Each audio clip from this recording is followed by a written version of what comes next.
விதமான மருத்துவ முறைகள் இருப்பினும் தமிழ் மருத்துவம் என்பது மிகவும் சிறப்பானது. ஏனெனில் நாம் உண்ணும் உணவே மருந்து என்பது தமிழ் மருத்துவத்தின் சிறப்பு. ஆதலால் இன்றைக்கு டாக்டர் கௌதமன் அவர்கள் என்ன மூலிகைகளின் பயன்பாடுகளை நம்மிடையே பகிர்ந்து கொள்ள வந்திருக்கிறார் என்பதை கவனிக்கலாம். நிகழ்ச்சியில் அடுத்த பகுதியாக வரவிருப்பது பல்லாண்டு வாழ்ந்திட.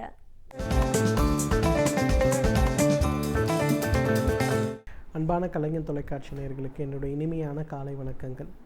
இன்றைக்கி நம்ம பார்க்கக்கூடிய தாவரத்துடைய பெயர் இலவம் மரம் சொல்லக்கூடிய அந்த பஞ்சு மரத்தை பற்றி நம்ம பார்த்துருப்போம்.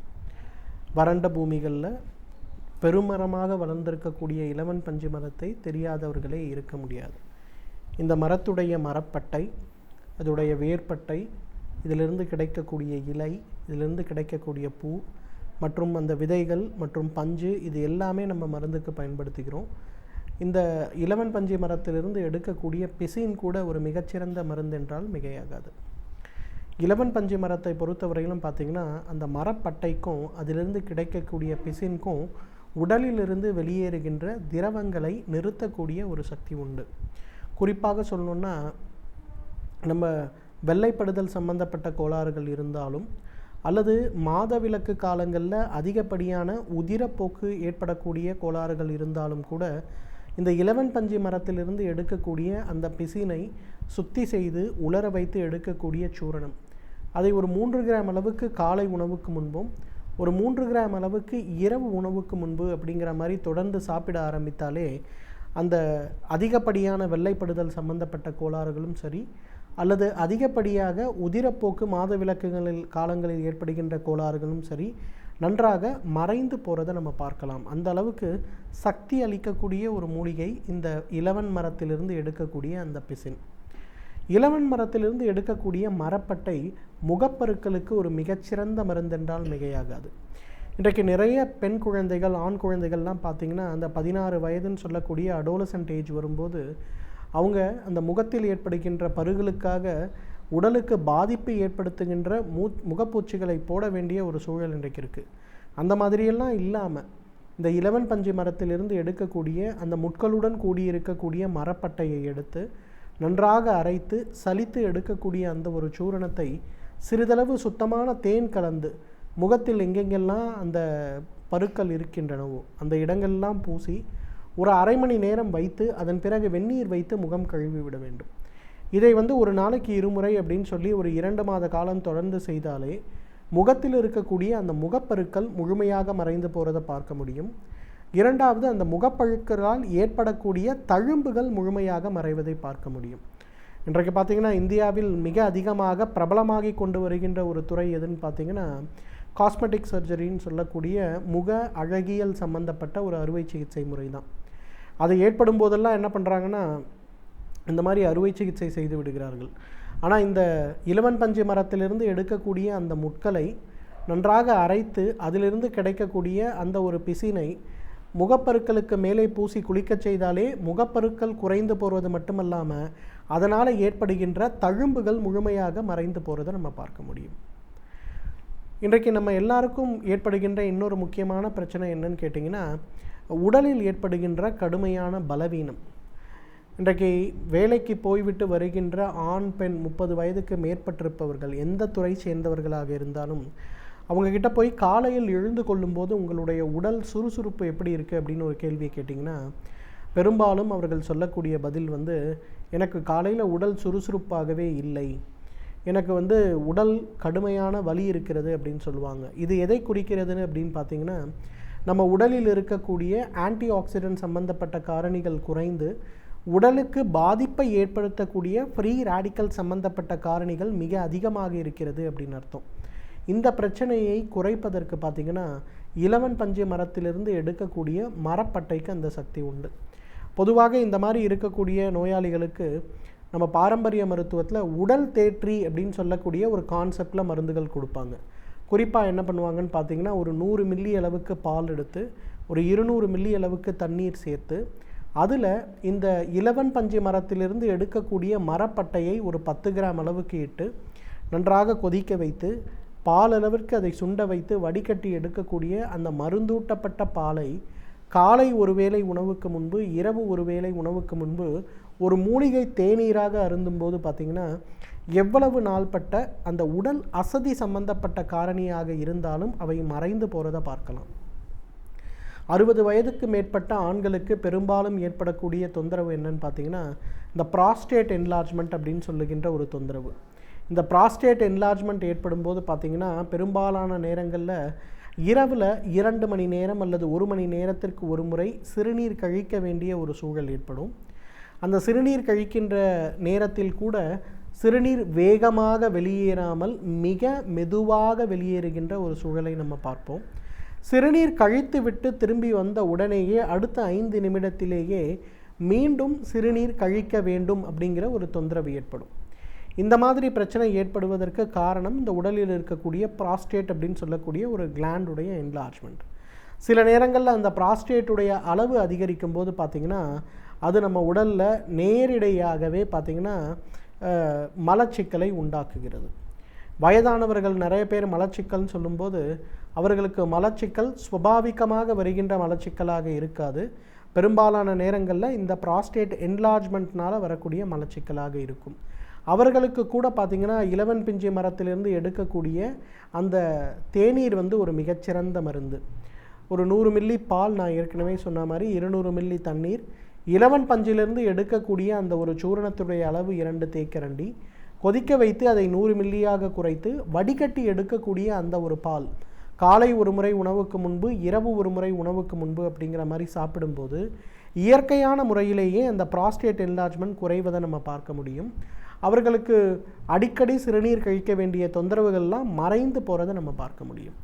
எனவே நேயர்களே, இந்த இலவன் பஞ்சு மரத்தை பொறுத்தவரையிலும் அதிலிருந்து கிடைக்கக்கூடிய பிசின் வெள்ளைப்படுதலுக்கும் மாதவிலக்கு கோளாறுகளுக்கும் சிறந்த மருந்து. அந்த மரப்பட்டை ப்ராஸ்டேட் என்லார்ஜ்மெண்ட்டுக்கும் உடல் பலவீனத்திற்கும் மிகச்சிறந்த ஒரு உணவுன்னு சொல்லலாம்.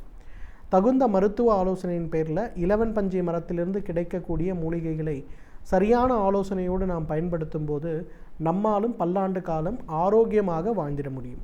நம்மை சுற்றிலும் அநீதிகள் நடந்து கொண்டேதான் இருக்கிறது. அவற்றை கடந்து செல்லாமல் அவற்றை எதிர்கொள்வதற்கான குரலை எப்படி பதிவு செய்ய வேண்டும் என்பதை பற்றி நம்மிடையே பேச வந்திருக்கிறார் மனுஷபுத்திரன் அவர்கள். நிகழ்ச்சியில் அடுத்த பகுதியாக வரவிருப்பது தீதும் நன்றும்.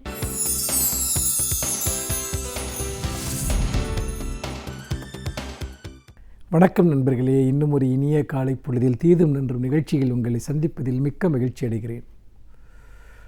ஒன்றுக்கொன்று தொடர்பில்லாதது போல நாம் கேள்விப்படுகிற பல செய்திகள், ஆனால் அந்த செய்திகளுக்கு பின்னால் இருக்கக்கூடிய உண்மைகள் என்பது நம்மை சுடுவதாக இருக்கின்றன, பல புதிய கேள்விகளை எழுப்புவதாக இருக்கின்றன.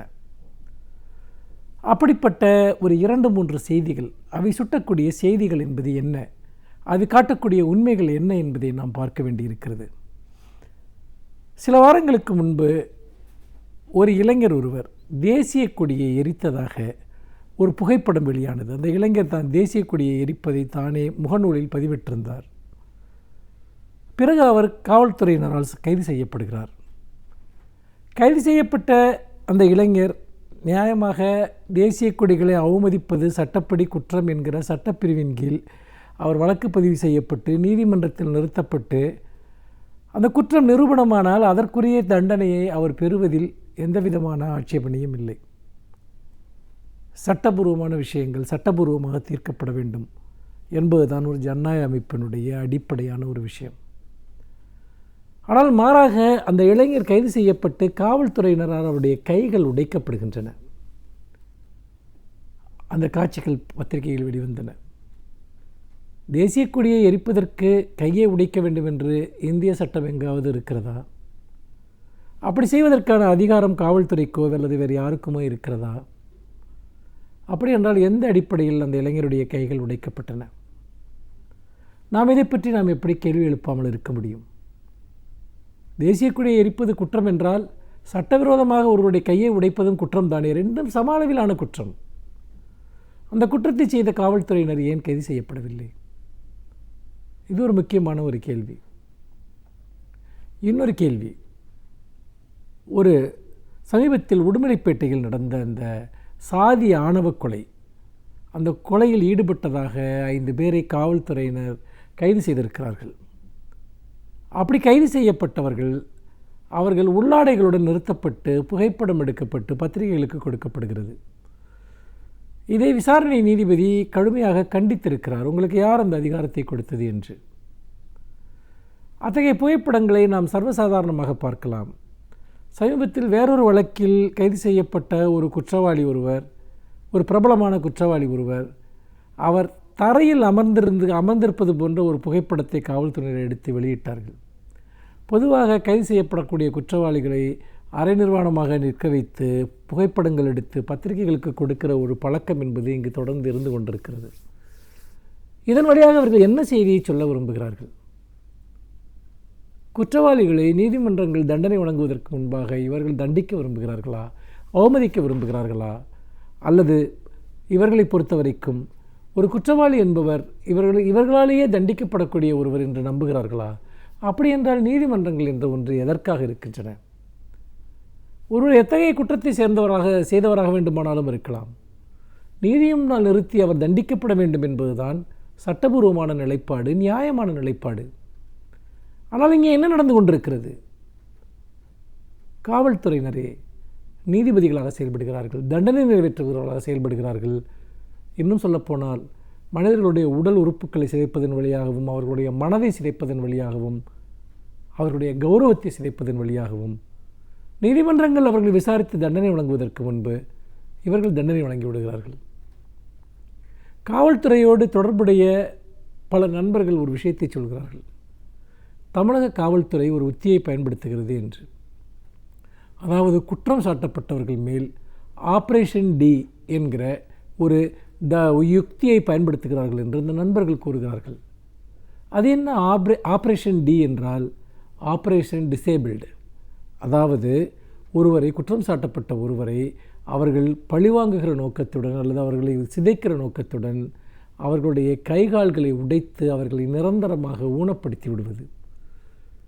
இது பல குற்றவாளிகள் விஷயத்தில் அல்லது குற்றம் சாட்டப்பட்டவர்கள் விஷயத்தில் தொடர்ந்து தமிழக காவல்துறை செய்து கொண்டிருப்பதாக மனித உரிமை ஆர்வலர்கள் தொடர்ந்து குற்றம் சாட்டி வருகிறார்கள். அப்படிப்பட்ட ஒரு சட்டபூர்வமான உரிமை காவல்துறைக்கு கொடுக்கப்பட்டிருக்கிறதா? அதை செய்வதற்கு அவர்களுக்கு என்ன அதிகாரம் இருக்கிறது? இதுபோன்ற குற்றச்செயல்களை செய்யக்கூடிய அதிகாரிகளை, காவல்துறையினரை நாம் தண்டிக்கிறோமா? நீதிமன்றங்கள் அவற்றை பொருட்படுத்துகின்றனவா? அப்படி என்றால் நீதிமன்றத்தை விட சர்வ அதிகாரம் படைத்த ஒரு அமைப்பாக காவல்துறை இருக்கிறதா என்கிற கேள்வி எழுகிறது. நண்பர்களே, அதே போல் இன்னொரு சம்பவம். கண்ணகி நகரில் ஒரு சிறுவன் ஒருவன், அவன் சந்தேகத்தின் பேரில் காவல்துறையினால் அழைத்துச் செல்லப்படுகிறான். அதாவது அந்த சிறுவனுடைய சகோதரனை ஒரு பொய் குற்றச்சாட்டின் அடிப்படையில் தேடி வந்த காவல்துறையினர் இவனை கொண்டு போய் அவனை கன்னத்தில் அறைகிறார்கள், சித்திரவதை செய்கிறார்கள். இதில் அந்த பையனுடைய கேட்கும் திறனை போய்விட்டது. ஒரு சிறுவனை அழைத்து கொண்டு போய் கன்னத்தில் அறைந்து சித்திரவதை செய்து அவனுடைய செவிப்புலனையே பறிக்கிற அளவிற்கான ஒரு மிருகத்தனமும் அதிகாரமும் காவல்துறைக்கு இருக்கும் என்றால் உண்மையில் மக்களுடைய பாதுகாப்பு என்பது, சமூக விரோதிகளிடமிருந்து மக்கள் பாதுகாப்பு தேடுவதை விட காவல்துறையிடமிருந்து பாதுகாப்பு தேடுவது என்பது இன்றைக்கு ஒரு மிகப்பெரிய ஒரு சவாலாக இருக்கிறது. இப்படிப்பட்ட மனித உரிமை மீறல்கள், சட்டவிரோதமான நடவடிக்கைகள் என்பது ஒரு பொது போக்காகவே இன்றைக்கு தமிழக காவல்துறையை பொறுத்த வரைக்கும் மாறிவிட்டது என்று நாம் சொல்லலாம். எந்த அடிப்படையில் இந்த நடைமுறைகளை நாம் சகித்துக் கொள்வது? ஆனால் இங்கே என்ன நடக்கிறது என்று பார்த்தால், தாங்கள் விமர்சிக்கிற, வெறுக்கிற ஒரு குற்றத்தை செய்தவர்கள் அவர்கள் தண்டிக்கப்படுகிற போது, சமூகத்தின் ஒரு பிரிவினர் காவல்துறையை தண்டிக்கிற போது அவர்கள் அப்படி செய்யலாம், தேசிய கொடியை எரிப்பது தவறு என்று நினைக்கக்கூடியவர்கள் தேசிய கொடியை எரித்தவர்களுடைய கையை உடைக்க வேண்டியது தானே, அது சரிதானே என்று நம்புவதும், இந்த சங்கர் என்ற இளைஞர் படுகொலை செய்யப்பட்ட விஷயத்தை விமர்சிக்கக்கூடியவர்கள் இதுபோன்று அந்த குற்றவாளிகளை நிர்வாணமாக நிற்க வைப்பதை பற்றி கேள்வி எழுப்பாமல் இருப்பதும் இரண்டும் அடிப்படையில் ஒன்றுதானே. நாம் உண்மையில் அடிப்படை உரிமைகளை அது அவர்கள் செய்த குற்றத்தின் அடிப்படையில் நாம் நிர்ணயிக்கக்கூடாது. எல்லா மனிதர்களுக்கும், எந்த குற்றத்தைச் சேர்ந்தவர்களாக இருந்தாலும் சரி, எந்த சமூகத்து பிரிவை சேர்ந்தவர்களாக இருந்தாலும் சரி, கொடிய குற்றங்களை அவர்கள் செய்திருந்தாலும் கூட, அல்லது வெறுமனே குற்றம் சாட்டப்பட்ட அப்பாவி சிறுவனாக இருந்தாலும் சரி, மனித உரிமைகள் என்பது, சட்டபூர்வமான உரிமைகள் என்பது, அடிப்படை உரிமைகள் என்பது பாதுகாக்கப்பட வேண்டும். இதை நான் சொல்வதற்கு ஒரு காரணம் இருக்கிறது. நாம் ஒரு நபரை தண்டிக்க வேண்டும் என்று விரும்பினால் காவல்துறையை வைத்து அவரை நேரடியாக அவர் தாக்கப்படுவதை நாம் ஆதரித்தால் நாளைக்கு அந்த குண்டாந்தேடி நம்மீதே பாயாது என்பதற்கு என்ன உத்தரவாதம் இருக்கிறது? ஒரு காவல்துறை அதிகாரி தன்னுடைய சட்டபூர்வமான உரிமைகளை மீறி நடந்து கொள்கிறார் என்றால் நாளைக்கு அவர் அந்த உரிமை மீறலை யார் மீது வேண்டுமானாலும் பயன்படுத்துவார். அந்த உரிமை அவருக்கு இருக்கக்கூடாது. அவர் தன்னுடைய சட்டபூர்வ எல்லைகளை கடந்து நடந்து கொள்வதற்கு ஒரு சமூகம் அனுமதிக்கக்கூடாது, ஒரு சட்டபூர்வ அமைப்பு அனுமதிக்கக்கூடாது. நீதிமன்றங்களோ அரசோ அதை கடுமையாக அணுக வேண்டும். ஏனென்றால் நீதிமன்றம் என்றால் நீதிமன்றத்திற்கு ஒரு பாத்திரம் இருக்கிறது, அரசிற்கு ஒரு பாத்திரம் இருக்கிறது, காவல்துறைக்கு ஒரு பாத்திரம் இருக்கிறது. அவரவருடைய கடமைகளை செய்தால் மட்டும்தான் ஒரு சட்டபூர்வமான அமைப்பு நிலவ முடியும். மாறாக தானே நீதிமன்றமாகவும் நானே தண்டனை வழங்குகிற ஒரு அமைப்பாகவும் காவல்துறை மாறுவது என்பது இறுதியில் ஒரு மிகப்பெரிய அராஜகத்திற்கே இட்டு செல்லும், மிகப்பெரிய மனித உரிமை மீறல்களுக்கே இட்டு செல்லும் என்று சொல்லி மீண்டும் இன்னும் ஒரு புதிய சிந்தனையோடு உங்களை சந்திக்கிறேன். நன்றி, வணக்கம். இப்பகுதியில் வரும் சிறப்பு விருந்தினர்கள் நம்மிடையே பல பயனுள்ள தகவல்களை பகிர்ந்து கொள்ளும் பொழுது அவற்றை கேட்பதற்கு சுவாரஸ்யமாக இருப்பதோடு நம்முடைய வாழ்க்கைக்கும் பயனுள்ளதாக அமைகிறது. ஆதலால் இன்றைக்கு எந்த துறையை சார்ந்த சிறப்பு விருந்தினர் நம்மிடையே என்ன பயனுள்ள தகவல்களை பகிர்ந்து கொள்ள வந்திருக்கிறார் என்பதை கவனிக்கலாம். நிகழ்ச்சியில் அடுத்த பகுதியாக வரவிருப்பது சிறப்பு விருந்தினர்.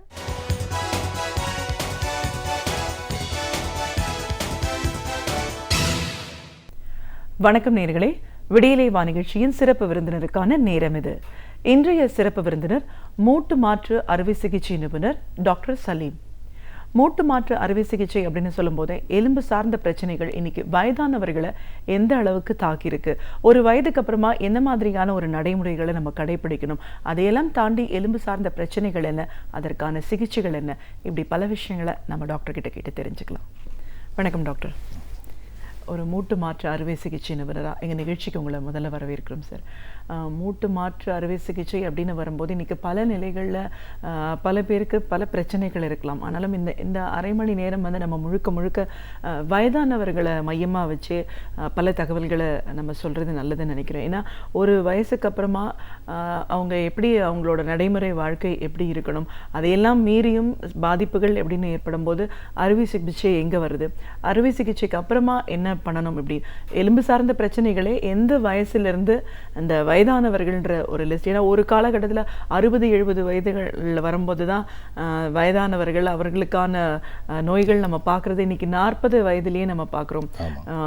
மூட்டு பிரச்சனை, வலின்றதை பார்க்குறோம், நிற்க முடியலை, நடக்க முடியல அப்படின்னு சொல்கிறதெல்லாம் இதெல்லாம் ஏன் ஏற்படுது அப்படின்னு நம்ம பிரித்து பேச வேண்டியிருக்கு. இதை பற்றின ஒரு முழுமையான தகவல்களை உங்ககிட்ட இருந்து எதிர்பார்க்குறோம் சார். இன்னைக்கு வயதானவர்கள் அப்படின்னு வரும்போது அதில் எப்படி வகைப்படுத்துவீங்க? எந்த வயதிலிருந்து எலும்பு சார்ந்த பிரச்சனைகள், ஒரு வயதுக்கு அப்புறமா இதில் ஒரு ஏஜிங் டிசீஸ் அப்படின்னு நம்ம சொல்லுவோம், அங்கே வர்ற பிரச்சனைகள் என்ன அப்படின்னு பொதுவாக பேச ஆரம்பிக்கலாம் சார். இப்போ வயதானவர்களில் வந்து அந்த காலத்தில் வந்து நிறைய உடல் உழைப்பு வந்து நிறைய இருந்தது. ஸோ அவங்களுக்கு வந்து 60 வயது வரை அவங்களுடைய உடம்பு திரகாத்திரமாகவும் அவங்களுடைய வேலைகளை அவங்களே செய்யக்கூடிய நிலைமை எல்லாமே இருந்தது. இப்போ வந்து நிறையா வந்து ஒரு உடல் உழைப்பு இல்லாத வயதானவர்களுடைய இது அதிகமாயிருச்சு.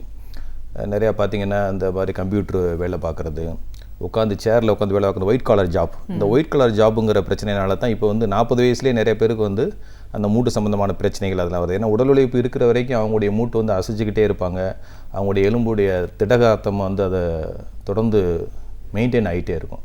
பட் இப்போ உங்களுடைய செடன்ட்ரி லைஃப் ஸ்டைல், அதாவது சும்மா சாதாரணமாக உட்காந்தே பார்க்குற வேலைனாலையும் அவங்களுடைய தினமும் உடற்பயிற்சி அதெல்லாம் செய்யாமல் இருக்கிறவங்களுக்கு வர்றதில் வந்து ஒரு வயசானதில் வந்து இப்போ 40 வயசுலேருந்து 50 வயசுலேருந்து அவங்களுடைய எலும்பு பலகீனமும் மூட்டு தேய்மானமும் ஆரம்பிச்சிருது.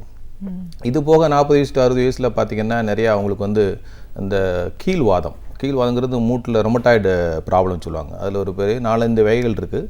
அதில் நிறைய வர ரொமட்டாய்டு ஆர்த்ரைட்டிஸ்ங்கிறது இந்த கீழ்வாதம், இல்லைன்னா தமிழில் சர்வாங்கினோட சொல்லுவாங்க. அந்த மாதிரி மூட்டு வாதம் சம்மந்தப்பட்ட மூட்டு வீக்கம், எல்லா மூட்டு வர்ற வீக்கம், இந்த மாதிரி இதனாலையும் அவங்களுக்கு மூட்டு பாதிப்புகள் எல்லாமே 40 வயசுலேருந்தே ஆரம்பிக்கிறதுக்கு இருக்குது. சில சமயம் வந்து அவங்க 20 வயதுலேருந்து 30 வயதுலேயே கீழே விழுந்திருந்தா அவங்களுடைய மூட்டு ஜவுளியோ எலும்புலையோ ஏதாவது சின்ன பாதிப்பு ஏற்பட்டிருந்தால் அவங்க நடக்க, அவங்க வேலை பார்க்க 20 வயசில் அடிபட்டிருந்தால் அவங்களுக்கு 40 வயசுலேயே 60 வயசுக்கு வர வேண்டிய தேய்மானங்கள் வந்து 40 வயசுலேயே வர்றதுக்கு ஏற்கனவே அந்த மூட்டு சம்மந்தப்பட்ட ஏதாவது அடிபட்டிருந்தால் அதனால் வருது.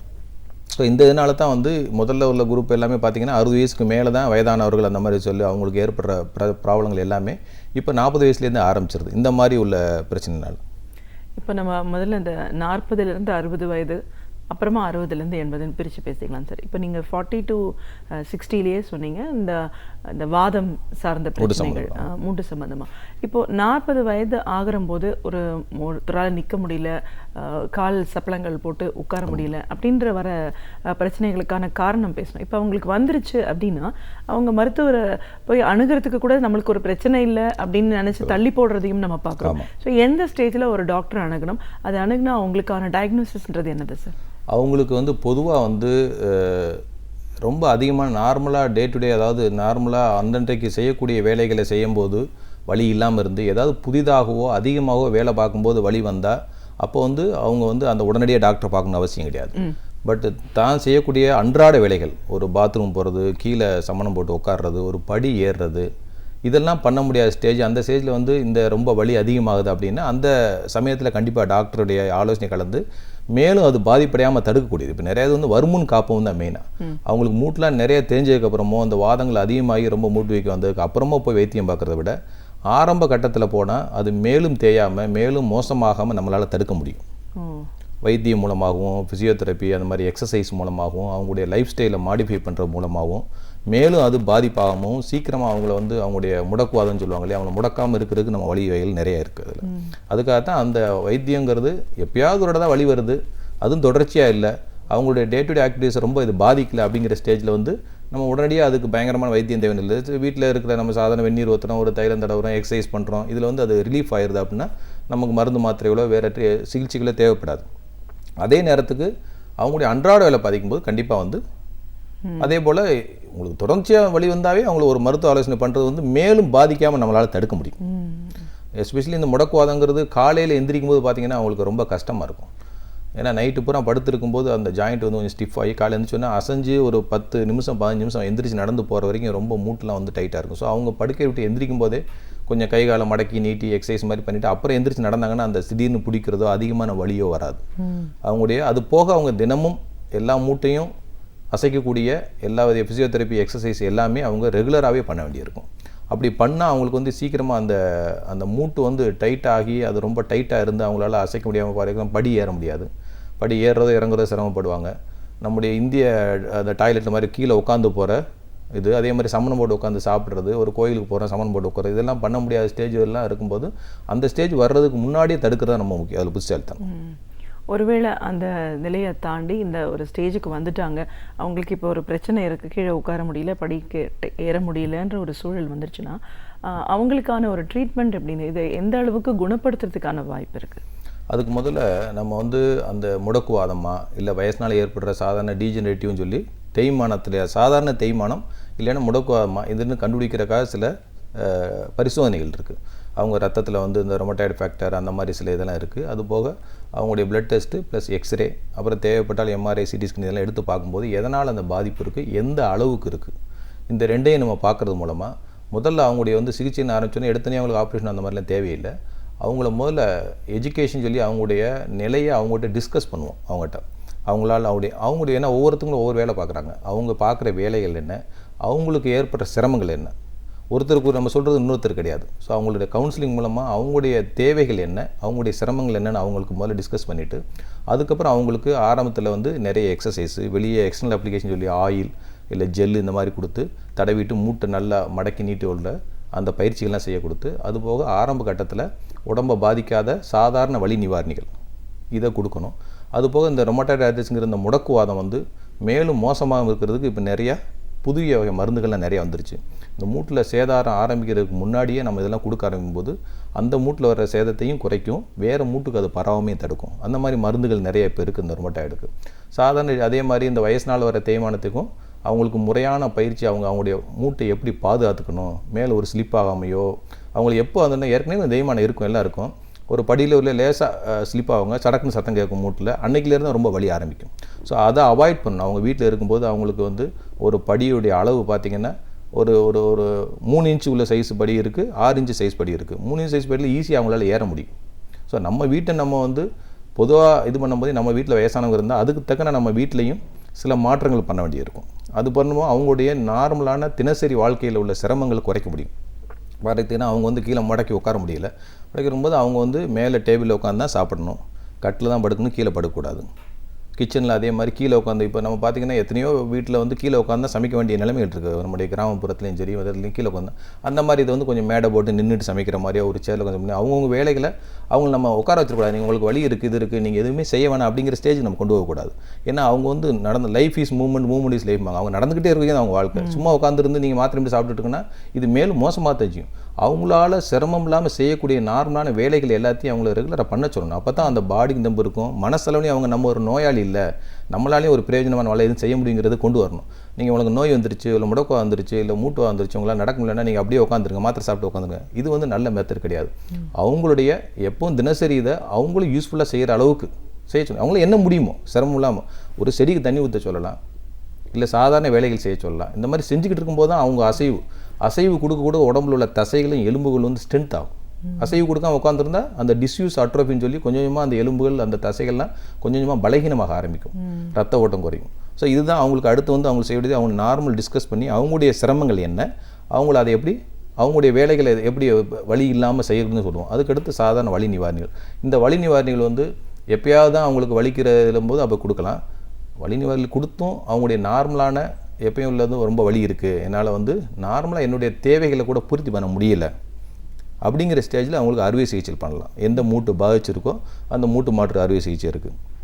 அது மூலம் வந்து இப்போ இங்கே வந்து நிறைய பேர் ஹார்ட்டுக்கு ஆப்ரேஷன் பண்ணிக்கிறாங்க, மற்ற இதுக்கு உடனே பண்ணிக்கிறாங்க. அதே இது மூட்டு மாட்டுக்கு வந்து பார்த்திங்கன்னா அவங்க எவ்வளோ வளைஞ்சிக்கிட்டு நடந்தாலும் சரி, எவ்வளோ சிரமப்பட்டாலும் சரி, இதுக்கு போய் ஆப்ரேஷன் அப்படிங்கிற ஸ்டேஜில் இருந்துச்சு. இப்போ வந்து மாறிட்டு வருது. எல்லாரும் நிறைய பேர் இப்போ ஒரு காலத்தில் பார்த்திங்கன்னா சாதாரண சிசேரியன்னு சொன்னால் வீட்டில் உட்காந்து எல்லாம் அழுதுகிட்டு இருப்பாங்க. இப்போ டைம் கொடுத்து 4:30 மணிக்கு எனக்கு சிசேரியன் பண்ணி சொல்கிறதுக்கு வந்துருச்சு. ஏன்னா எல்லாரும் சிசேரியன் பண்ணிக்கிறாங்க. அதனால் வந்து அது மேலே உள்ள பயம் போயிடுச்சு. அதே மாதிரி மூட்டு மாற்று ஆப்ரேஷன் பார்த்திங்கன்னா அந்த அங்கே பண்ணாங்க இங்கே பண்ணாங்க எங்கேயோ பண்ணாங்கும்போது அவங்களுக்கு அந்த பயம் இருந்துச்சு. இப்போ எல்லாரும் பண்ணிக்கிட்டாங்க, நல்லா நடக்கிறாங்கும்போது அந்த பயம் மாறி இப்போ நிறைய பேர் பண்ணிக்கிறாங்க. இப்போ நம்ம ஒரு 40லேருந்து 60 வயதுக்கு நம்ம பார்த்தோம்.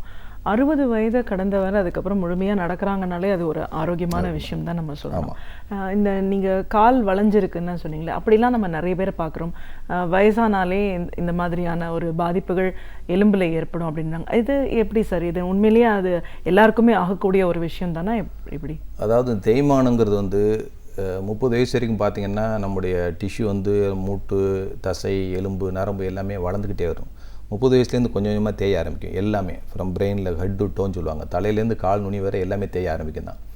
அந்த தேயிற வேகம் ஒவ்வொருத்தவங்களுக்கும் மாறும். சில பேருக்கு 60 வயசில் நல்ல ஆரோக்கியம் இருப்பாங்க, சில பேருக்கு 60 வயசில் ரொம்ப இதாக இருக்கும். அவங்களுடைய உடம்பு வாகு, அவங்களுடைய ஜெனட்டிக் இன்வால்மெண்ட்டு, அவங்க பார்த்த வேலை, இது அவங்க செய்த உடற்பயிற்சி, அவங்க உடம்புல இருக்கிற சத்து, அவங்க நல்லா சாப்பிட்டாங்களா இல்லை ரொம்ப பூவராக சாப்பிட்டாங்களா, உடம்புல இருக்கக்கூடிய சத்து, இந்த எல்லாம் சேர்ந்து தான் ஒருத்தவங்க 60 வயசுல 80 வயசு வரைக்கும் ஆரோக்கியம் இருக்காங்களா இல்லையாங்க முடிவு பண்ணுது. இதே 60 வயசில் அவங்க ஆரோக்கியம் இருக்குன்னு நினச்சா அவங்களுடைய வேலைகளை, அவங்களுடைய சாப்பிட்றடைய மெத்தடை, அவங்களுடைய எக்ஸசைஸ் எல்லாமே 40 வயசுலேயே ஆரம்பிக்கணும். அப்போ தான் 60 வயசில் அவங்க இந்த முடக்குவாதத்தினால பாதிக்கப்படாமல் இருப்பாங்க. நல்ல சத்தான சாப்பாடு சாப்பிடணும், கால்சியம் அதிகமாக உள்ளது, விட்டமின் அதிகமாக உள்ள சாப்பாடு, இயற்கையான உணவு எல்லாமே வந்து அதுக்காக மாத்திரை தான் போடணும் அவசியம் கிடையாது. இயற்கையான உள்ள சத்தான சாப்பாடு, ஒரு சாதாரண பயிறு, பருப்பு, புரோட்டீன் இருக்கும், காய்கறி, கீரை, அந்த மாதிரி இதில் நிறைய விட்டமின் இருக்கும். இந்த மாதிரி நார்மலாக நம்ம வீட்டில் கிடைக்கக்கூடிய சத்தான உணவுகளை அதிகமாக எடுத்துக்கணும். இப்போ உள்ள இந்த மெத்தடில் பார்த்தீங்கன்னா, இப்போ உள்ள இந்த ஃபாஸ்ட் ஃபுட் கலாச்சாரத்தில் பார்த்தீங்கன்னா நிறைய இதில் வந்து பார்த்தீங்கன்னா நமக்கு தேவையான அத்தியாவசியமான விட்டமின்கள் இருக்காது, மினரல்ஸ்ன்றது சத்து இருக்காது, கால்சியங்கிற இது இருக்காது. அதனால தான் இந்த நம்ம செய்யப்படுற நார்மலாக வீட்டில் நம்ம கிடைக்கக்கூடிய நல்ல சத்தான உணவுகள் எடுக்கிற மூலமாக ஆரோக்கியம் இருக்கும். தினமும் சாதாரணமான உடற்பயிற்சி, ஒரு நடை, ஒரு 20 நிமிஷம் வாரத்தில் 5 நாள் அவங்க நடந்தாங்கன்னா, அதே மாதிரி சாதாரண சிம்பிளான வலி இல்லாத யோகா மாதிரி உள்ள இது பண்ணாங்கன்னா, எல்லா மூட்டு யோகாங்கிறது எல்லா மூட்டையும் நல்லா வளைச்சி பண்ணுறது. அந்த மூட்டு அசையத்தான் அந்த மூட்டில் உள்ள கிரீஸ் மாதிரி உள்ள அந்த இது ஜெல்லு மாதிரி உருவாகும். அசைக்காமல் வச்சுருந்தோம்னா அந்த மூட்டு டைட் ஆயிரும். ஸோ இந்த மாதிரி அவங்க சாதாரண செய்யக்கூடிய எக்ஸசைஸ், நல்ல ஆரோக்கியமான உணவு, ஏதாவது உங்களுக்கு தொந்தரவு இருந்தால் கீழே விழுவாமல் பாதுகாக்கிறது. ஏதாவது ஒரு சின்ன 60 வயசுக்கு மேலே உள்ளவங்க பார்த்திங்கன்னா ஒரு சின்ன வீட்டில் பார்த்திங்கன்னா அவங்களுடைய இது ஆரம்பிக்கிறதே ஒரு துணி ஒரு மாதிரியே கிடந்தோ, இல்லை நம்ம போடுற இப்போ டைல்ஸ் கலாச்சாரம், டைல்ஸ் பூரா பளபளன்னு இருக்குது, அதில் ஏதாவது தண்ணி சிந்தி கிடக்கலாம். இந்த மாதிரி இருக்கும்போது வயசானவங்களுடைய இதை கவனத்தில் கொண்டு தான் அதை பண்ணணும். ஸ்லிப்பரியாக இருக்கவே கூடாது கீழே. ஏன்னா அவங்களுடைய லைஃப் ஸ்டைலில் திடீர்னு ஃப்ராக்சர் ஆகிறது அந்த ஸ்லிப் மூலமாக தான் ஆகிறது. வீட்டில் தான் ஒரு வயதானவங்களுக்கு ஏற்படுற ஃப்ராக்சரில் 80% வந்து இப்போ யங் ஏஜில் வந்து விபத்துனால எலும்பு முறிவு ஏற்படும். வயசானவங்களுமே அவங்க வீடு, அவங்க சரௌண்டிங்ஸ், அதுதான் நடக்குது. ஒரு படி ஸ்லிப் ஆயிரும், வீட்டில் தண்ணி கிடந்து ஸ்லிப் ஆயிரும், பாத்ரூமில் உட்காந்து எந்திரிக்க முடியாமல் பாத்ரூமுக்கு அதுக்கு நடுவில் உள்ள ஒரு பள்ளம் இருக்கும். இவங்களுக்கு வந்து நிறைய வயதானவங்களுக்கு என்ன இருக்குது, வெறும் எலும்பு மட்டும் கிடையாது, அவங்களுடைய கண் பார்வையில் குறைபாடு இருக்கும், காது கேட்கறதுல குறைபாடு இருக்கும், காலில் உணர்வு இல்லாமல் மதன்னு அந்த கால் இது இருக்கும். இதெல்லாம் தரையை வந்து இதை ஃபீல் தெரியாது. அதே மாதிரி அவங்களுக்கு கண்டிப்பாக 60 வயசில் உள்ளவங்களுக்கு பாதி பேருக்கு ஒன்று சர்க்கரை இருக்கும். அப்போ சர்க்கரை மாத்திரை எடுத்துக்கிடுவாங்க. அப்போ ஒரு கிடினஸோ அந்த மாதிரி ஒரு மாத்திரை இருக்கிறனால ஒரு விடியக்காலம் 3 மணிக்கெல்லாம் பார்த்திங்கன்னா அவங்களுக்கு ஒரு கிருகிருப்புலாம் வரும். அவங்களுக்கு ஒரு ப்ரெஷர் இருக்கும், அவங்களுக்கு ஏதாவது ஒரு ஹார்ட் ப்ராப்ளம் இருக்கும். இந்த ஹார்ட்னால அவங்களுடைய ஸ்ட்ரென்த்து கம்மியாக இருக்கும். ஸோ இவ்வளோ ப்ராப்ளம் இருக்கிறத பொறுத்து நம்முடைய வீட்டையும் அதில் பாதுகாப்பு விழுந்துடாமல் அவங்களுக்கு தக்கன உள்ள கேர்ஃபுல்லாக நம்ம பண்ணிக்கணும். இதையெல்லாம் தாண்டி ஒரு வயதானவர்களுக்கு அறுவை சிகிச்சை அப்படிங்கிறது எந்த நிலையில் எந்த மாதிரியான ஒரு பாதிப்புகளுக்கு அவசியமாகுது? எலும்பு மூட்டை பொறுத்த வரைக்கும் அவங்களால அவங்களுடைய நான் ஏற்கனவே சொன்ன மாதிரி தினசரி வாழ்க்கையை சிரமப்படுற அளவுக்கு அவங்களுடைய மூட்டு தேய்மானம் இருந்தால் அவங்க உடம்பை குறிப்பான பரிசோதனை பண்ணி அவங்களால அந்த ஆப்ரேஷன், ஏன்னா அவங்களுக்கு நிறைய பேர் எனக்கு சுகர் இருக்குது, சர்க்கரை இருக்குது, அதனால் எப்படி ஆப்ரேஷன் பண்ணுறது, இல்லை எங்களுக்கு ப்ரெஷர் இருக்குது ஆப்ரேஷன் பண்ணுறது, இல்லை இவ்வளோ வயசுக்கு அப்புறம் நான் எதுக்கு ஆப்ரேஷன் பண்ணணும் அப்படின்னு நினைப்பாங்க. அதுதான் ஃபஸ்ட்டே சொன்ன மாதிரி லைஃப் இஸ் மூவ்மெண்ட். நம்ம நடக்கிற வரைக்கும் தான் நம்ம வாழ்க்கையை வந்து சந்தோஷமாக இருக்க முடியும். ஒரு பெட் ரிட்டனாவோ படுத்துக்கிட்டே இருந்தால் இல்லை ஒரு விசேஷத்துக்கு போக முடியாது. அந்த மாதிரி உள்ள ஸ்டேஜில் நம்ம அதை பண்ணாமல் இருக்கிறதுல பிரயோஜனம் இல்லை. அவங்க உடம்புல இப்போ ஈவன் சுகர் இருந்தாலும் சரி, சர்க்கரை நோய் இருந்தாலும் சரி, ஹார்ட் ப்ராப்ளம் இருந்தாலும் சரி, இதெல்லாம் இருந்தாலுமே அவங்களுக்கு வந்து இப்போ நல்ல சேஃபான மயக்க மருந்து டெக்னிக்லாம் வந்துருச்சு. அது மூலமாக அவங்களுக்கு எத்தனையோ பேர் 60 வயசுக்கு மேலே தான் மூட்டு தேவைப்படுது. அவங்களுக்கு 20 வயசு நம்ம பண்ண போகிறல. 60 வயசுக்கு மேலே மூட்டு தேயும் போது அவங்க இருக்கிற காலம் வரைக்கும் டிக்னிஃபைட் லைஃப், அவங்களுடைய வேலையை அவங்களே பார்த்துக்கிற அளவுக்கு. ஒன்று வந்து மூட்டு மாற்றுக்கு வந்து அந்த 60 வயசுக்கு மேலே ஈவன் அவங்களுக்கு பல நோய்கள் இருந்தாலும் அந்த நோய்களை நல்லா கண்ட்ரோல் பண்ணி சிகிச்சை கொடுத்துக்கிட்டே அந்த ஆப்ரேஷன் சேஃபாக பண்ண முடியும். அதே மாதிரி அவங்களுக்கு வந்து கீழே விழுந்துட்டாங்க பாரு. நிறைய இதில் பார்த்தீங்கன்னா வயசானவங்க 60 வயசுக்கு மேலே 80 வயசுக்குள்ள பார்த்தீங்கன்னா அந்த ஹிப்பு ஃப்ராக்சர்னு சொல்லுவாங்க, முதுகில் ஸ்பைன் ஃப்ராக்சர்னு சொல்லுவாங்க. இதெல்லாம் வந்து அந்த ஆஸ்டியோபோரோசிஸ்ன்னு சொல்லி அந்த எலும்பு தொய்வுன்னு சொல்லுவாங்க. அவங்களுக்கு வந்து எலும்பில் உள்ள ஸ்ட்ரக்சரும் அதில் உள்ள கால்சியமும் கம்மியாக இருக்கும். ஸோ அவங்க ஒரு ஃபார் எக்ஸாம்பிள் பஸ்ஸில் போகிறாங்கன்னு வச்சுக்கோங்களேன், அவங்க ஒரு மேட்டில் தூக்கி பின்னாடி சீட்டில் உட்காந்துருக்காங்க, ஒரு மேட்டில் தூக்கி போட்ட கூட நறுக்குன்னு பிடிக்கும் முதுகில். அதுக்கப்புறம் பார்த்தீங்கன்னா அவங்க பெர்மனெண்ட்டாகவே அந்த முதுகு வலியில் இருப்பாங்க. ஒரு மூச்சு கூட இழுத்து விட முடியாது, ஒரு இடத்துக்கு போக முடியாது. ஈவன் ஆட்டோவில் போனால் கூட நம்ம அவங்கள்ட்ட சொல்லணும், நீங்கள் நான் வயசானவங்க போனாங்கன்னா மெதுவாக போகணும்ப்பா, அந்த மேடு எடுத்து. ஏன்னா ஒரு இடம் தூக்கி போட்டு லேசாக ஒரு எலும்பு அமுங்குச்சுனாவே அதுக்கப்புறம் அவங்களுக்கு பெர்மனெண்ட் தே பிகம் டிசேபிள். நம்ம இப்போ இருந்தால் பார்த்தீங்கன்னா இந்த டிசேபிள்லாம் சொல்கிறாங்க, மாற்றுத்திறனாளிகள்லாம் சொல்கிறாங்க இல்லையா, அவங்க இருக்கிற பாப்புலேஷனோட இந்த வயதானவங்களுக்கு ஏற்படுற இந்த கண் குறைபாடு, காது கேட்குறது, நரம்பு தளர்ச்சி, இதெல்லாம் வந்து இவங்க இவ்வளோ ஒரு பெரிய பாப்புலேஷன் இருக்குது.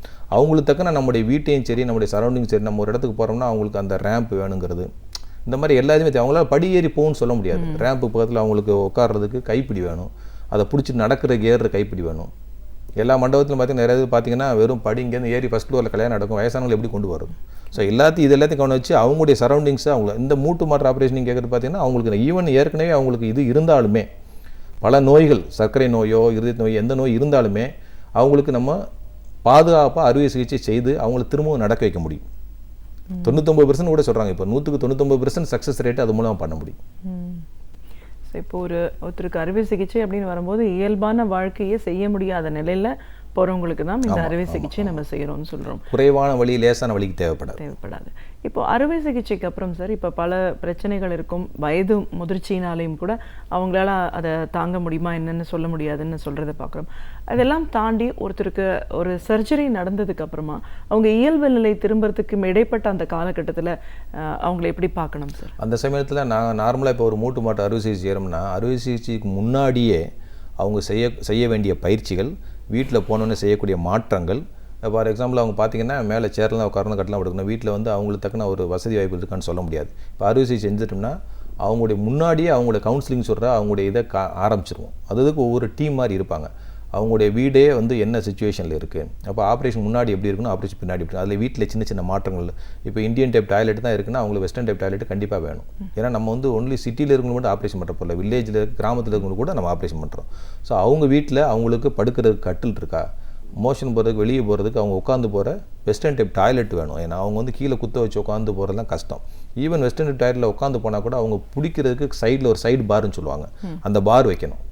அவங்க பிடிச்சி எந்திரிக்கிறதுக்குனோட இருக்கணும். அவங்க குளிக்கிறதுக்கு நிறைய பேர் மூட்டு வாதவங்களுக்கு கையில் பார்த்தீங்கன்னா ஒரு முடக்குவாதத்தில் கை மடக்கி நீட்டெல்லாம் ஃப்ரீயாக வராது, இந்தளவுக்கு வராது, அவங்களுக்கு கொஞ்சம் கம்மியாக இருக்கும். ஸோ அவங்களுடைய ஹேண்டில்லேருந்து அவங்க சாப்பிட்ற ஸ்பூன்லேருந்து அவங்க, ஏன்னா அவங்க அந்த இதை பிடிக்கிற அளவுக்கு அந்த கையில் ஸ்ட்ரென்த் இருக்கான்னு பார்க்கணும். ஸோ இவ்வளோ இதையும் அவங்களுடைய இதை முதலே கவுன்சிலிங் மூலமாக நாங்கள் அவங்கள ஏற்கனவே அவங்களுடைய சிரமங்கள் என்னென்னு ஏற்று வச்சுருக்கோம். அதுக்கப்புறம் அறுவை சிகிச்சைக்கு வீட்டில் சின்ன மாற்றங்கள் வேணும். இந்த இடைப்பட்ட காலத்தில் அவங்க செய்யக்கூடிய பயிற்சிகள், அதுக்கப்புறம் இது எல்லாமே முதல்லையே எழுதி நீங்கள் வீட்டுக்கு போனால் ஒரு 3 மாதத்துக்கு என்ன செய்யணும், அப்படிங்கிறத நாங்கள் முதல்ல எழுதி கொடுத்துருவோம். ஏன்னா அவங்க வீட்டுக்கு போனோன்னா அவங்க நடக்கும்போது அவங்க அந்த இடத்துலேருந்து படுக்கையிலேருந்து அந்த பாத்ரூம் போகிற வரைக்கும் உள்ள அந்த இடைப்பட்ட இதை வந்து எவ்வளோ டிஸ்டன்ஸ் இருக்கணும், நல்ல வெளிச்சம் இருக்கா, ஏன்னா அவங்களுக்கு கண் குறைபாடு இருக்கலாம், ஈவன் ராத்திரி எந்திரிச்சு திடீர்னு போகிறா இருந்தால் அந்த மாதிரி இருக்கும். ஸோ இவங்களுடைய நார்மல் ஏற்கனவே அவங்களுடைய சிரமங்கள் என்ன நம்ம இதை கேட்குற மூலமாகவே ஆப்ரேஷனுக்கு அப்புறம் அவங்க வீட்டில் என்னென்ன மாதிரி பாதுகாப்பாக இருந்துக்கிறணும் அப்படிங்கிறது நாங்கள் முதல்ல சொல்லிடுறோம். ஏன்னா முதல்ல 10 நாள் இருக்கும்போதே இங்கேயே நடக்க வச்சு 2வது நாள் 3வது நாள் நடக்க வச்சுருவோம். அவங்களுக்கு வந்து ஒரு வாக்கிங் ஸ்டிக்கோ இல்லை வாக்கர்னு சொல்கிற அந்த இது மூலமாகவோ எப்படி சேஃபாக நடக்கணும், அந்த கட்டிலேருந்து எப்படி சேரில் எழுந்திரிச்சு உட்காரணும், இது எல்லாமே நம்ம வந்து அவங்களுக்கு மேலும் மேலும் அதுக்கு ஒரு டிபார்ட்மெண்ட் இருக்கும். ஃபிசியோதெரபிக்காரவங்க எக்ஸசைஸ் சொல்லி தருவாங்க, ஆக்குபேஷனல் தெரப்பின்னு சொல்லி அவங்க வீட்டில் உள்ள பிரச்சனைகள் நீங்கள் எப்படி மாற்றிக்கிறணும் அப்படின்னு சொல்லி தருவாங்க. இது எல்லாமே அவங்களுக்கு ஒரு அலாரம் பெல் கூட இப்போ பார்த்தீங்கன்னா ஆஸ்பத்திரியில் இருக்கும், அவங்களுக்கு ஏதாவது தேவைன்னா உடனடியாக ஒரு பெல் அடித்தா நர்சஸ் வந்துடுவாங்க. வீட்டில் அதே மாதிரி பார்த்தீங்கன்னா அவங்களுக்குன்னு சில அந்த எமர்ஜென்சி அலாரம், ஈவன் அவங்க போகிற டாய்லெட்டில் கூட உள்ளே சில சமயம் விழுந்து கிடக்கலாம், ஆப்ரேஷன் பண்ணாலும் சரி பண்ணாலும் சரி. ஸோ அந்த மாதிரி சமயத்தில் பாத்ரூம்லேயே இப்போ வந்து ஒரு அலாரம் மாதிரி ஏதாவது அவங்களால எந்திரிக்க முடியல, வர முடியல, ஒரு கிருகிருப்பு இருக்குது, தே கேன் கால் ஹெல்ப் வந்து வீட்டில் இருக்கவங்களுக்கு ஒரு அலாரம் உள்ளே ஒரு இப்போல்லாம் பட்டன் மூலம் வந்துருச்சு, இங்கே ஒன்று ஃபிட் பண்ணி அங்கே அலாரம் இவங்க அடிச்சிட்டாங்கன்னா அங்கேருந்து வந்துருவாங்க.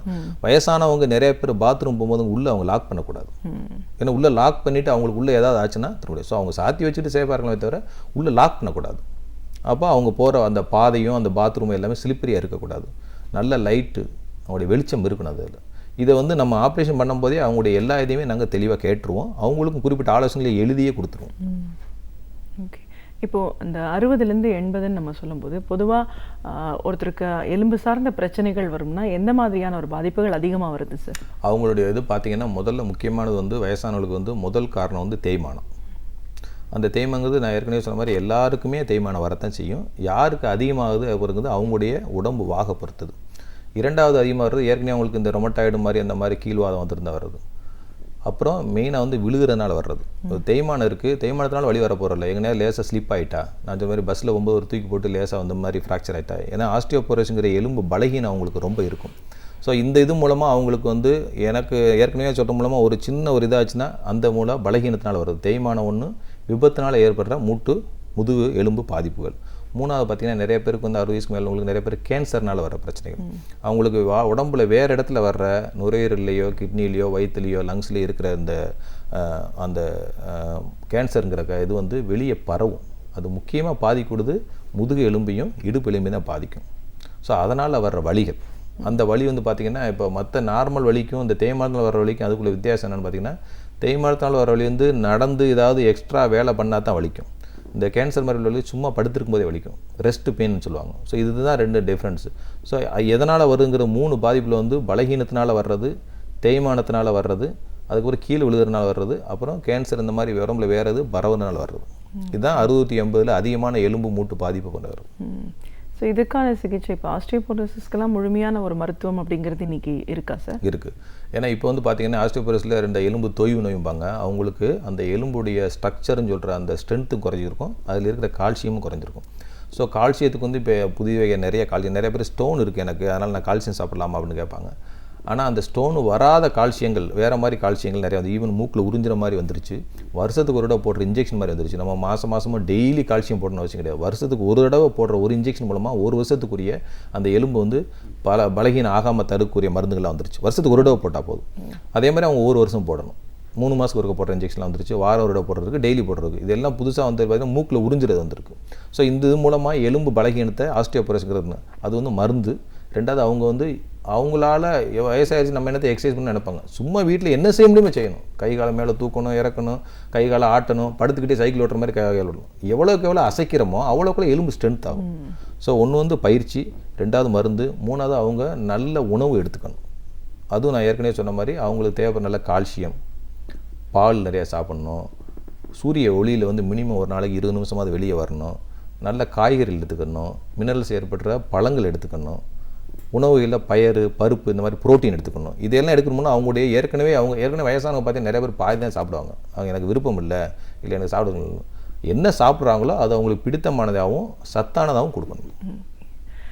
பொதுவாகவே நம்ம நீங்கள் முதல்ல சொன்ன மாதிரி வருமுன் காப்போம் அப்படிங்கிறது தான் ரொம்ப முக்கியமான விஷயம். வந்ததுக்கப்புறம் என்ன சிகிச்சை இருந்தாலும் இதெல்லாம் நம்ம தவிர்க்கிறது தான் ஒரு முதல் கடமை அப்படின்னு நம்ம சொல்கிறோம்.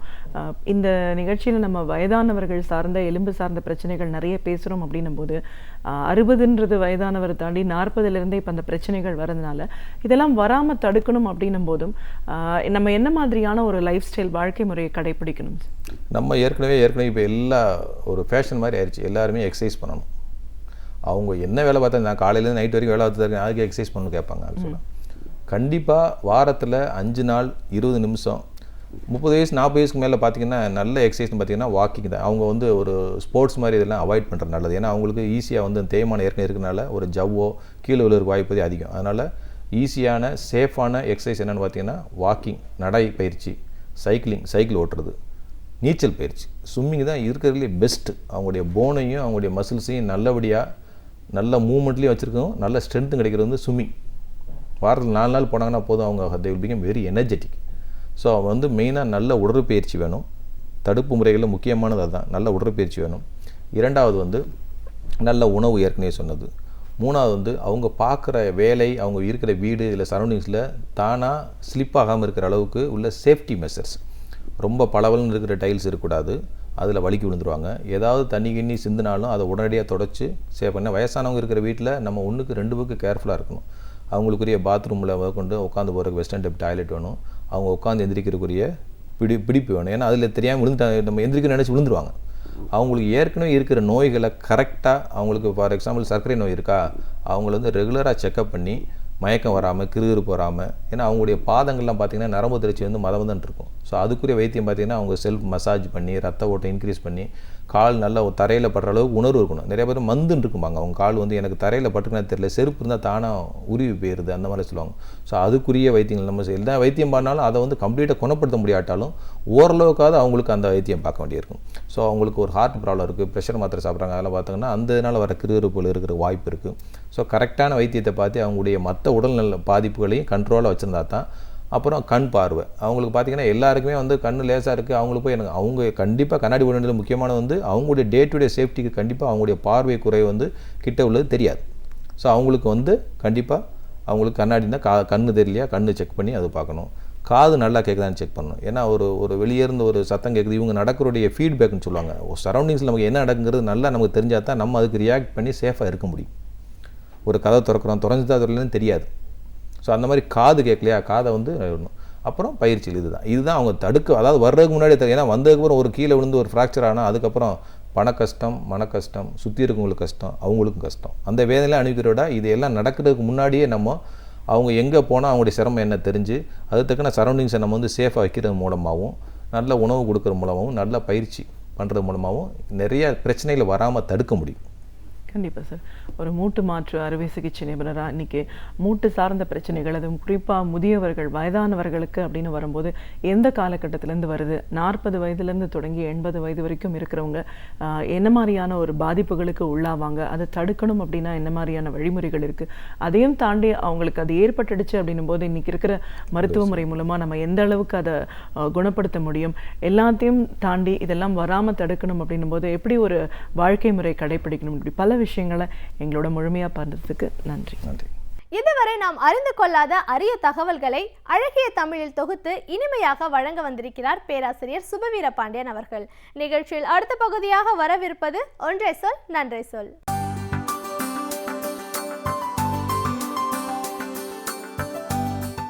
அனைவருக்கும் வணக்கம். பிள்ளைகளுக்கான இலக்கியங்கள் தமிழில் அரிதாகத்தான் வெளிவருகின்றன. அவ்வப்போது குழந்தைகளுக்கான நூல்கள், குழந்தைகளை பற்றிய நூல்கள், குழந்தைகள் படிக்க வேண்டிய நூல்கள் என வெளிவந்து கொண்டிருக்கின்றன என்றாலும் பிற மொழிகளோடு ஒப்பிடுகிற போது தமிழில் அது குறைவாகத்தான் இருக்கிறது என்பதை நாம் ஒப்புக்கொள்ள வேண்டும். சில நாள்களுக்கு முன்னால் கவிஞர் இசாக் எழுதியிருக்கிற பிள்ளைகளின் பிரதேசம் என்று ஒரு நூல் வந்திருக்கிறது. அந்த பிள்ளைகளின் பிரதேசம் என்கிற நூல் ஒரு நினைவு ஒப்பம், ஆட்டோகிராஃப் என்று சொல்கிறோமே, அது போன்ற வடிவமைப்பில் அழகிய வண்ணப்படங்களோடும் வழுவழுப்பான தாளிலும் அந்த கவிதைகள் வந்திருக்கின்றன. அவை அனைத்தும் குழந்தைகளை பற்றியே பேசுகின்றன. குழந்தைகளை பற்றி பேசிய அறிஞர்களின் கருத்துகளும் கலீல் ஜிப்ரானுடைய கருத்தாக இருந்தாலும் அல்லது வெளிநாட்டு அறிஞர்களின் கருத்தாக இருந்தாலும் அப்படி சில கருத்துகளும் முதல் சில பக்கங்களிலே பதிவாகி இருக்கின்றன. தேனாம்பேட்டையில் இருக்கிற தமிழ் அலை பதிப்பகம் அந்த நூலை வெளியிட்டிருக்கிறது. ஃப்ராங்க் வாரனுடைய ஒரு கூற்றோடு அந்த புத்தகம் தொடங்குகிறது. ஃப்ராங்க் வாரன் சொல்லுகிறார், மிக பெரும்பான்மையாக பிள்ளைகளின் உலகம் நொறுக்கப்பட்டு விடுகிறது என்று வருத்தத்தோடு அவர் குறிப்பிடுகிறார். எல்லா இடங்களிலும் பிள்ளைகளின் உலகம் நொறுக்கப்பட்டு விடுகிறது. அவர்களினுடைய விருப்பத்திற்கு அவர்கள் விளையாடவோ, அவர்களின் விருப்பத்திற்கு அவர்கள் தங்கள் போக்குகளை தீர்மானித்து கொள்ளவோ, பெரியவர்கள் என்கிற பெயரில் நாம் அவர்களை அனுமதிப்பதில்லை. நாம் அவர்களை சரியான திசையில் வளைக்கிறோம் என்று கவிக்கோ அப்துல் ரஹ்மான் அவர்கள் சொல்லுகிற மாதிரி, வளையுங்கள், கவனமாக உடைத்து விடாதீர்கள் என்பார். வளைக்கிறோம் என்கிற பெயரில் அவர்களை உடைத்து விடுகிற காரியமும் கூட பல நேரங்களிலே நடந்து கொண்டிருக்கிறது. எனவே இவற்றை பற்றியெல்லாம் கவனத்தில் வைத்து கொண்டு அந்த பிள்ளைகளினுடைய உலகம் எப்படி இருக்கிறது என்பதை சின்ன சின்ன கவிதைகளால் கவிஞர் இசாக் அந்த நூலில் எடுத்து காட்டியிருக்கிறார்.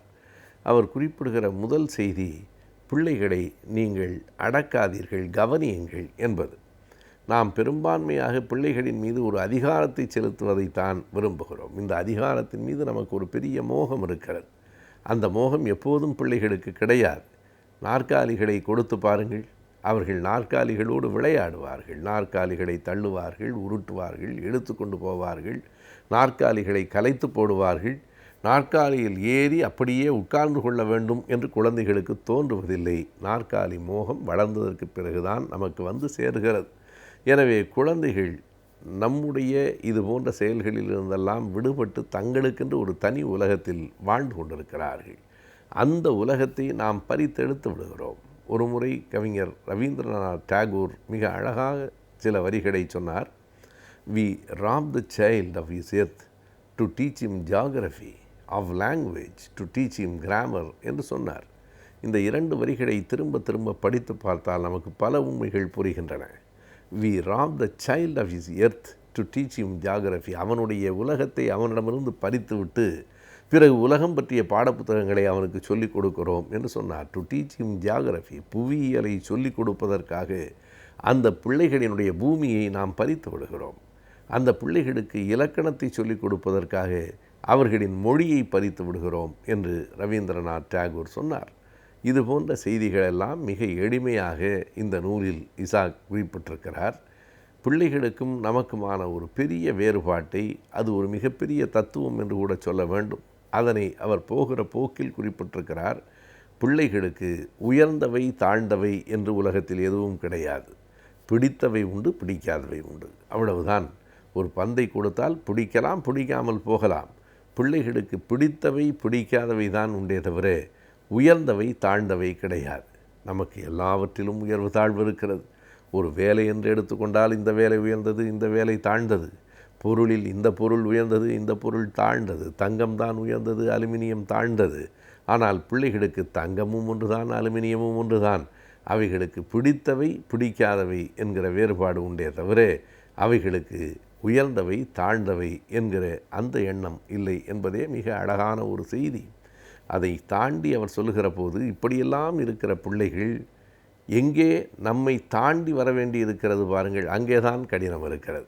அவர்கள் நம்மால் வளரவில்லை, நம்மை தாண்டி வளர்கிறார்கள், நம்மை மீறி வளர்கிறார்கள். அதை அவர் மிக அழகாக சொல்லுகிறார். மிகப்பெரிய சூழ்ச்சிகளோடு இருக்கிற பெரிய மனிதர்களுக்கு இடையில் இந்த குழந்தைகள் குழந்தைகளாகவே வளர்ந்து வெளிவருவது இருக்கிறதே, அதுதான் ஆகப்பெரிய அதிசயம் என்கிறார். அவருடைய அந்த வரியிலேயே சொல்ல வேண்டுமென்றால் அது ஆகப்பெரிய அதிசயம் என்கிறார். எது? வஞ்சகத்தோடும் சூழ்ச்சியோடும் வளர்ந்திருக்கிற பெரியவர்களின் மத்தியில், பெரியவர்களின் அரவணைப்பிலே தான் குழந்தைகள் வளர்கின்றன. அவர்களை சுற்றி நடப்பதெல்லாம் வெறும் சூழ்ச்சிகளாக இருக்கிறது.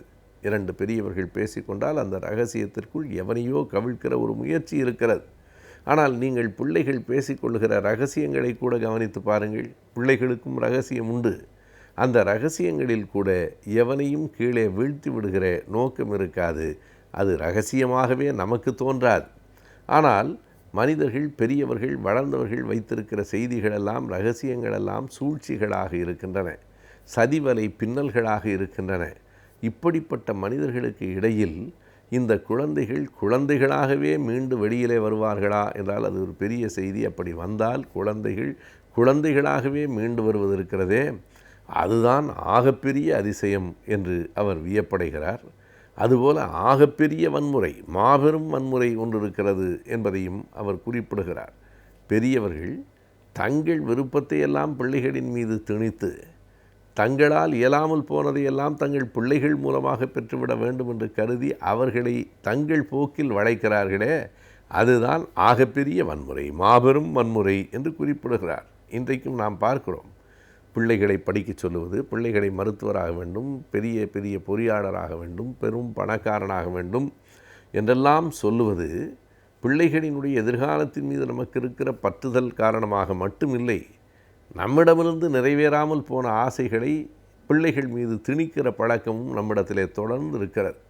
நான் மருத்துவனாக வேண்டும் என்று விரும்பினேன், என்னால் முடியவில்லை, எப்படியாவது பிள்ளையை ஆக்கிவிட வேண்டும் என்று சொல்லி அவனுடைய விருப்பத்தை பற்றியே கவலைப்படாமல் அவன் மீது நம் விருப்பத்தை திணித்து அதற்கு ஏற்ற வகையில் அவனை வளர்ப்பது இருக்கிறதே, அதுதான் மாபெரும் வன்முறை என்பதையும் இசாக் இந்த நூலில் குறிப்பிடுகிறார்.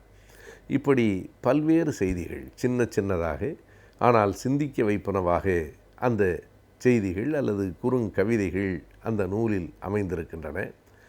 மிகுந்த வளவழுப்பான அந்த தாளும் அழகிய வண்ணங்களும் அந்த புத்தகத்தை படிக்க தூண்டுகின்றன.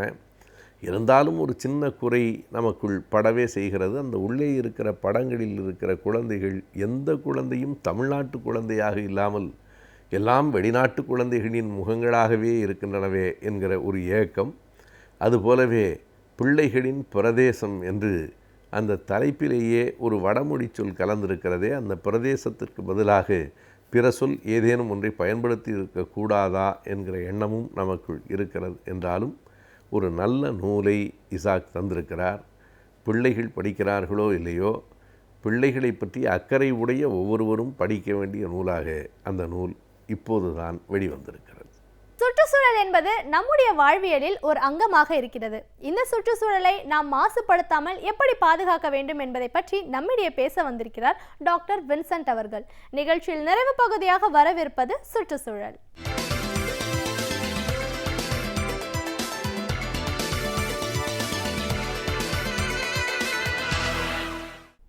மின்சார பற்றாக்குறை அதுவுமே ஒரு சுற்றுச்சூழல் பிரச்சனைகள் தான். அது இந்திய நாட்டிற்கு மட்டுமல்ல, சிறப்பாக தமிழகத்திலும் அது ஒரு பெரிய பிரச்சனையாகவே இருந்து கொண்டிருக்கிறது. ஏனென்றால் மின்சாரத்தை உற்பத்தி செய்கிற முறை, அந்த உற்பத்தி செய்கிற முறையினால் ஏற்படுகிற சுற்றுச்சூழல் பிரச்சனைகள், இது அனைத்துமே இன்றைக்கு ஆராய்ச்சிகள் மூலமாகவும் அதே நேரத்தில் பல துறையினுடைய வல்லுநர்களுடைய ஒரு ஒருங்கிணைப்போடு பார்க்கிற பொழுது இன்றைக்கு தயாரிக்கிற அந்த மின்சாரம், பொதுவாக இன்றைக்கி மின்சாரம் பற்றாக்குறை ஒரு புறம் இருந்தால் கூட இன்றைக்கு தயாரிக்கிற அந்த மின்சாரத்தினால் ஏற்படுகிற தீய விளைவுகள் சுற்றுச்சூழலை பெரிதாக பாழடித்து கொண்டிருக்கிறது. ஆனால் இந்த மின்சார வளர்ச்சிக்கும் பொருளாதார வளர்ச்சிக்கும் ஒரு தொடர்பு இருக்கிறது என்பது உண்மை. ஏனென்றால் எந்த நாடு மின்சார தன்னிறைவு பெற்றிருக்கிறதோ அந்த நாடு பொருளாதாரத்திலும் தன்னிறைவு பெற்றிருக்கிறது என்பது ஒரு உறுதியான நம்பிக்கை. ஆனால் தான் பல நாடுகள் இந்த மின்சார உற்பத்தியில் பல முயற்சிகளை ஈடுபடுத்தி கொண்டிருக்கிறது. ஆனால் பொதுவாக இந்த மின்சார பற்றாக்குறைக்கு அது உற்பத்தி செய்கிற முறையில்தான் குளறுபடியா என்று பார்க்கிற பொழுது அது பல நேரங்களில் நாம் செயல்படுத்துகிற சில திட்டங்களிலும் இருக்கிறது. அதே மாதிரி செயல்படுத்துகிற சில செயல்முறைகளிலும் இருக்கிறது என்று பார்க்கிற பொழுது அதில் முதல் காரணமாக சொல்லப்படுகிற விஷயம், இன்றைக்கு மின்சாரத்தை பயன்படுத்துகிற அந்த முறையில் அதிகமாக அதை தேவைக்கு மேல் அதிகமாக பயன்படுத்துகிற ஒரு முறையினால் இன்றைக்கு நம்முடைய சுற்றுச்சூழல் பாழடைந்திருக்கிறது. ஆனால் அதையும் தாண்டி இந்த மின்சார பற்றாக்குறை என்பது ஒரு நிரந்தர பிரச்சனையாகவே இருந்து கொண்டிருக்கிறது. இது ஒன்று. அடுத்து, மக்களுடைய பெருக்கத்திற்கு ஏற்ப மின்சாரத்தினுடைய தேவையும் அதிகமாக இருக்கிறது. ஏனென்றால் இன்னைக்கு நாம் வாழ்கிற அந்த வாழ்க்கை முறை ஒவ்வொன்றும் மின்சாரத்தை அடிப்படையாக அதை பயன்படுத்துகிற வகையில் இருக்கக்கூடிய ஒரு லௌகீக வாழ்க்கையாகத்தான் இருந்து கொண்டிருக்கிறது. ஆனால் தான் அந்த மக்கள் தொகைக்கு ஏற்ப மின்சாரத்தினுடைய தேவையும் அதிகமாக தேவைப்படுகிறது. மூன்றாவது, சிறப்பாக இந்தியாவை போன்ற, அதுவும் தமிழகத்தை போன்ற மாநிலங்களில் பார்க்கிற பொழுது நாம் பயன்படுத்துகிற மின்சாரத்தை சேமிக்க பயன்படுத்துகிற இந்த உபகரணங்கள் அனைத்துமே ஒரு மோசமான நிலையில் இருக்கிறது என்பது இன்றைக்கு ஆராய்ச்சி மூலம் தெரிகிறது. இந்தியாவில் உள்ள ஒட்டுமொத்தமாக உள்ள அந்த உபகரணங்களை எல்லாம் பார்க்கிற பொழுது இன்றும் நாம் அதில் முனைப்புடன் செயல்பட்டு அந்த சேகரிக்கிற முறையில் அதனுடைய உபகரணங்களை மாற்றி அந்த சேகரிக்கிற தன்மையை நாம் அதிகரிக்க வேண்டும் என்று இன்னைக்கு கணக்கிட்டிருக்கிறார்கள். அடுத்து, நம்முடைய மின்சார உற்பத்தியை எந்த அளவிற்கு வழங்குதல், இந்த டிஸ்ட்ரிபியூஷன் என்று சொல்வார்கள், அந்த வழங்குகிற முறையிலும் இன்றைக்கு பல முனைப்பான செயல் திட்டங்கள் கொண்டு வர வேண்டும். ஏனென்றால் இந்த டிஸ்ட்ரிபியூஷன் என்று சொல்லப்படுகிற அந்த வழங்குகிற முறையிலே நிறைய குறைகள் இருப்பதனால்தான் நம்முடைய மின்சாரம் வீணாக செலவழிக்கப்பட்டு கொண்டிருக்கிறது. ஆனால் அதையும் தாண்டி இன்றைக்கு சொல்லப்படுகிற இன்னொரு விஷயம் என்று கேட்டால், நாம் எப்பொழுதுமே இந்த கன்வென்ஷனல் எனர்ஜி என்று சொல்லப்படுகிற பாரம்பரியமான மின்சாரத்தை கொடுக்கக்கூடிய வழங்கக்கூடிய முறையில் தான் நம்முடைய உற்பத்தி செய்து கொண்டிருக்கிறோமே ஒழிய, இந்த ரெனியூவல் என்று சொல்லப்படுகிற புதுப்பிக்கத்தகுந்த அந்த மின்சாரத்தை உருவாக்குகிற அந்த முயற்சியில் நாம் தொய்வாக இருக்கிறோம் என்று தான் இன்றைக்கி கணக்கிடப்பட்டிருக்கிறது. எப்பொழுதுமே சில முயற்சிகளில் வெற்றி பெறுகிற பொழுது அது நம் நாட்டிற்கு பெருமை வருகிறது. அதுபோன்று தான் சைனாவை எடுத்துக்கொண்டால் மின்சாரத்தில் அது நம்மை போன்ற மக்கள் தொகை அதிகமாக இருக்கிற அந்த நாட்டில் மின்சார தன்னிறைவை அவர்கள் அடைந்திருக்கிறார்கள். அது காரணம் என்னவென்று கேட்டால், புதுப்பிக்கத்தக்க அந்த மின்சாரத்தை அவர்கள் உற்பத்தி செய்து வெற்றி பெற்றிருக்கிறார்கள். ஆனால் இந்தியாவை போன்ற நாடுகள் இன்று கூட முயற்சியில் தான் நாம் இருக்கிறோமோ ஒழிய அதில் செயல்படுத்த வேண்டிய செயல் திட்டங்களை இன்று கூட நாம் செய்யவில்லை. ஆனால் நம்முடைய நாடு சூரியனுடைய சக்தியை அதிகமாக கொண்டிருக்கிறது.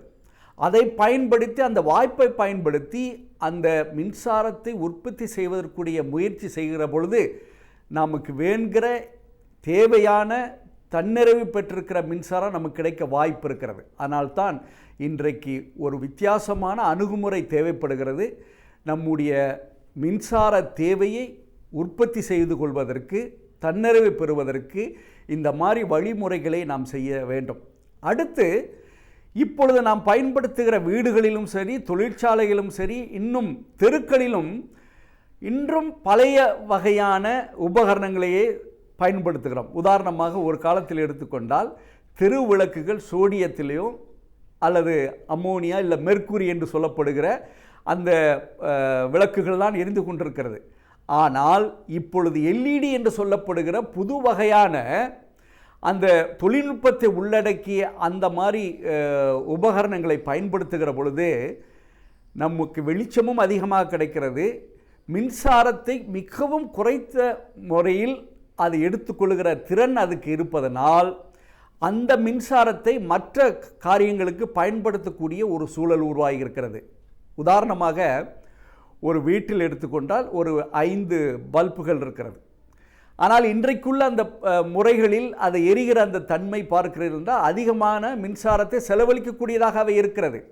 ஆனால் அதை மாற்றி அந்த 5ஐயும் ஒரு 3 விளக்குகளை எல்இடி விளக்கு முறைக்கு நாம் செல்கிற பொழுது மின்சாரத்தினுடைய தேவை பாதியாக குறைக்கப்படுகிறது என்ற விஷயம் இப்பொழுது நமக்கு தெளிவாக தெரிகிறது. அதனால்தான் எந்தெந்த வீடுகளில், எந்தெந்த தொழிற்சாலைகளில், எந்தெந்த தெருக்களில் எல்இடி லைட்டினுடைய அந்த பயன்பாடு இருக்கிற பொழுது அங்கே மின்சாரத்தினுடைய தேவை குறைக்கப்படுகிறது.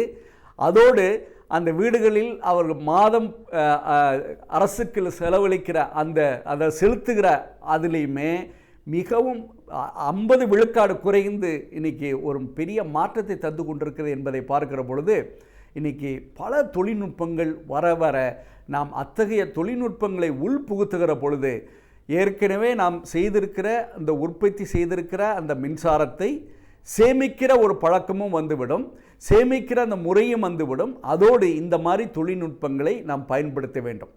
அதில் மிகவும் ஒரு உன்னதமான ஒரு உதாரணம் என்னவென்று கேட்டால், புளோரிடா நாட்டில் அந்த நகரத்தில் என்ன செய்திருக்கிறார்கள் என்றால், அழுகிய வீணாய் போன தக்காளி பழத்திலிருந்து மின்சாரத்தை தயாரித்து அதை மக்கள் பயன்படுத்துகிற முறையில் வெற்றி கண்டிருக்கிறார்கள். அதில் மெய்சிலிருக்க வைத்த விஷயம் என்னவென்று கேட்டால், அந்த புளோரிடா நகரத்தில் கிட்டத்தட்ட 3,90,000 டன் தக்காளி பழம் வீணாகிற ஒரு முறை அங்கே இருக்கிறது. அதை பார்த்து ஆராய்ச்சியாளர்கள் என்ன செய்திருக்கிறார்கள் என்றால், அந்த அனைத்தையுமே எடுத்து மின்சாரத்தை உற்பத்தி செய்து அதை அங்கே இருக்கிற நகரத்திற்கும் கிராமத்துக்கும் கொடுக்கக்கூடிய ஒரு முயற்சியில் ஈடுபட்டு அதில் வெற்றியும் கண்டிருக்கிறார்கள் என்று பார்க்கிற பொழுது, எப்பொழுதெல்லாம் வீணாகிற பொருள்களை நாம் ஒரு குப்பையாக மாற்றாமல் அதை இந்த மாதிரி ஒரு முயற்சிக்கு, அதுவும் இந்தியாவை போன்ற நாடுகள் அதிகமாகவே குப்பையை உருவாக்கி கொண்டிருக்கிறது என்பதை நான் ஏற்கனவே பல முறை குறிப்பிட்டிருக்கிறேன். ஆனால் அதை பயனுள்ள முறையில் இந்த மாதிரி மின்சார உற்பத்திக்கு பயன்படுத்துகிற பொழுது, நான் தக்காளி பழத்தை பற்றி சொன்னேன், இது போன்ற நிறையா விஷயங்கள் நம்முடைய நாட்டில் வீணாக போய்கொண்டிருக்கிற அத்தகைய சூழ்நிலையில் ஆராய்ச்சியாளர்கள் இதை எந்த அளவிற்கு மின்சாரம் தயாரிப்பதற்கு இந்த உத்திகளை உள்புகுத்துகிற பொழுது இந்தியாவும் மின்சாரத்தில் தன்னிறைவை பெறுவதற்கு பல நல்ல வாய்ப்பு இருக்கிறது. அதோடு நாம் இப்பொழுது பெற்றுக்கொள்கிற அந்த மின்சாரத்தினால் நம்முடைய சுற்றுச்சூழலுக்கு பெரிய பாதிப்பு ஏற்பட்டு கொண்டிருக்கிறது. ஆனால் நான் குறிப்பிட்ட இந்த மாதிரி ஒரு புது வகையான உத்திகள் நம்முடைய மின்சார தேவையை தன்னிறைவை தருவதோடு இல்லாமல் நம்முடைய சுற்றுச்சூழலை அழகாக வைத்து கொள்வதற்கு உதவியாக இருக்கிறது. அதை செய்கிற பொழுது அதனால்தான் ஆராய்ச்சியாளர்கள் இத்தகைய பணியில் ஈடுபட்டு நம் நாட்டினுடைய மின்சார தேவைக்கு ஒரு தன்னிறைவை தருவதோடு இல்லாமல் நம்முடைய சுற்றுச்சூழலையும் பாதுகாக்கிற அந்த முயற்சியில் தங்களை ஈடுபடுத்திக் கொள்ள வேண்டும்.